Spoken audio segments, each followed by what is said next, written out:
Panalangin para sa kapayapaan sa ating bansa. Sa ngalan ng Ama, ng Anak at ng Espiritu Santo. Amen. Panginoon, iniaalay ko po sa inyo ang aking sariling bayan at lungsod. Dito po ako nakatira. Dito naroon ang aking pamilya at mga kaibigan. Dalangin ko po ang kaayusan at kapayapaan sa aming lugar. Ingatan po ninyo ang bawat tahanan at bawat pamilya. Ilayo niyo po kami sa krimen, sa droga, at sa anumang kasamaan na sumisira sa aming komunidad. Pagalawin niyo po kami upang magtulungan para sa ikauunlad ng aming bayan.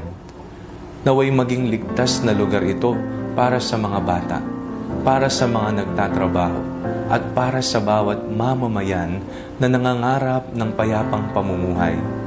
Sa ngalan ni Jesus na aming Panginoon. Amen. Sa ngalan ng Ama, ng Anak at ng Espiritu Santo. Amen.